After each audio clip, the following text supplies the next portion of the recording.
Hi, my name is Subramanian. I am the current Chief Economic Advisor to the Government of India. Before assuming this role, I was a professor at the Indian School of Business. I've had the privilege of being educated at the best educational institutions in India and at the University of Chicago, a university that prides itself on possibly having the most Nobel laureates in the world. My brother has also had the privilege of attending the most elite institutions in India and the world.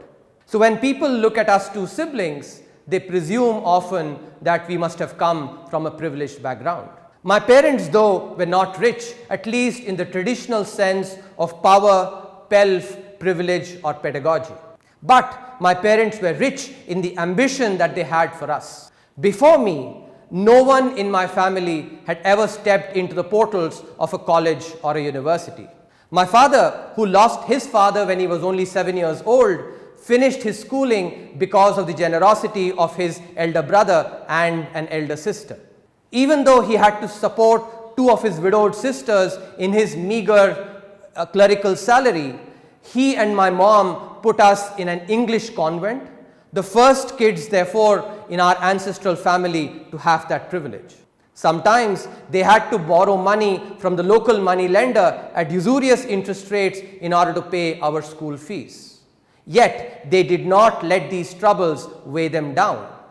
In fact, many of their relatives laughed at them for them having this gall to actually send us to an English medium school when they did not have the means at that time to afford the same. So I learnt my first lesson on resilience from my parents, to have the courage to live your own story even when the tremendous adversity of circumstances may cry out for you to just follow the herd. Having sometimes helped my mother in her household chores, I now realize how hard she worked without a maid. My father was a tall, handsome man who always groomed himself well. So a pair of shoes would have definitely made him look even better in his young age. But he considered it a luxury that he could not afford at that point in time. When I bought him his first pair of shoes, I had to insist that he do not consider the pair of shoes as a luxury. By seeing my parents delay their gratification to invest in our education, I learned a second important lesson, that resilience is built not by pursuing instant gratification, but by having the stomach to make sacrifices and delay gratification. To convey the import of this lesson in today's knowledge economy, I will contrast two important goddesses in the Hindu religion. Ma Saraswati, the goddess of knowledge, and Lakshmi Ma, the goddess of material wealth. Ma Saraswati is always shown sitting because once knowledge comes to a person, it just stays. No one can yank that knowledge out of him or her. In contrast, Lakshmi Ma always stands ready to come and go at her will. After all, material wealth can be very ephemeral. As knowledge always stays in an individual, it makes you far more resilient than just wealth. When I think about how these lessons played out in my life, I reminisce a long walk I made decades back. Till class 10, my academic performance had been mediocre. I had only gotten 67% marks in my CBSE class 10 examinations, and I came from a then nondescript school. With these dubious credentials, I went to a teacher who specialized in teaching for the IIT JEE.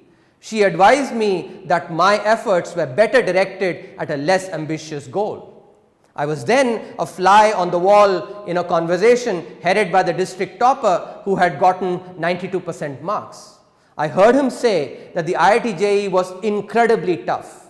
So dejected and disappointed, I walked the 7 to 8 kilometer long walk back to my home, wondering if I was crazy to take a shot at an exam which a kid who had gotten 92% marks thought was beyond him. But I gave it a shot because I did not let the fear of failure weigh me down.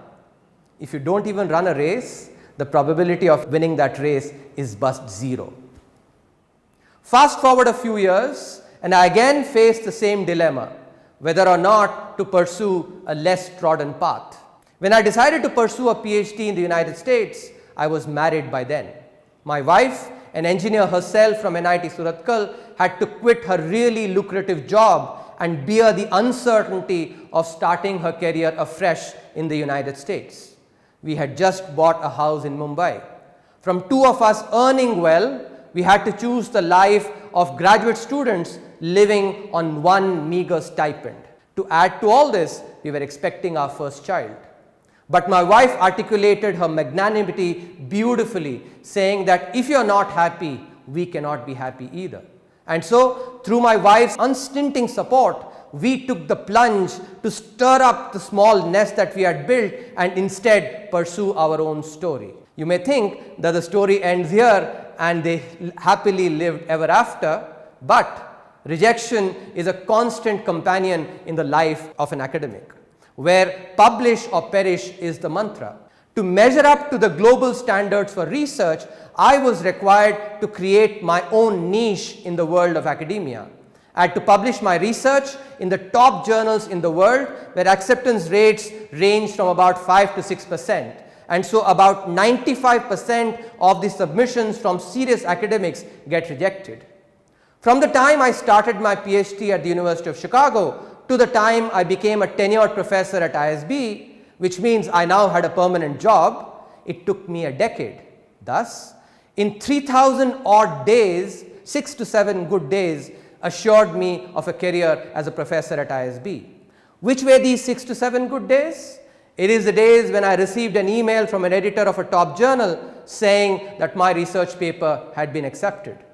With these acceptance rates of about 5 to 6% in these journals, such days were really rare. Statistically, just 0.1% of the days. So dealing with rejection and overcoming the same was an important skill that academia taught me.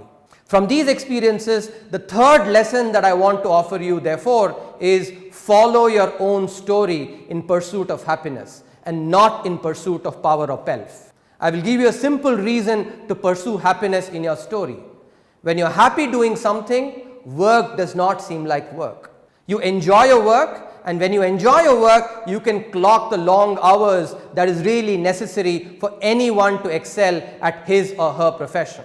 And when you excel in what you do, the satisfaction of having given your best to the job or the profession comes your way, which further motivates you to work hard. And thus, you get into a virtuous loop where you work hard because you enjoy what you do. The hard work brings excellence and thereby inner satisfaction, which in turn goads you to work even harder. In contrast, if you do not enjoy what you do, work seems like a chore. You may therefore be not inclined to give it your best, and this may hollow you internally. You may thus set out on a vicious loop. So do not put the cart before the horse. Pursue happiness in your story. You will then have the stomach and the determination to grit through the inevitable difficulties that will come your way. Being resilient enough to live your own story also requires dogged determination. When you get a string of rejections on your research papers, it is dogged determination that keeps you going, keeps telling you that the next acceptance is just round the corner. That when it gets really dark, dawn is just around the corner. I gather my personal experiences to share the last but possibly the most important lesson that I want to share with you. Do not be afraid of failure, even when the best of metrics and the best of people tell you that it may be good for you to settle for less. Watch out for the naysayers who magnify the fear of failure, especially those that mean well, because while meaning well, they may be imposing their own mental limitations on you.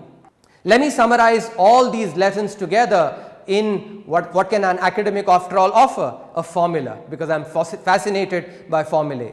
So I'll put these together in a formula for life. Number of successes in life is equal to the number of attempts you make times the probability of success given an attempt.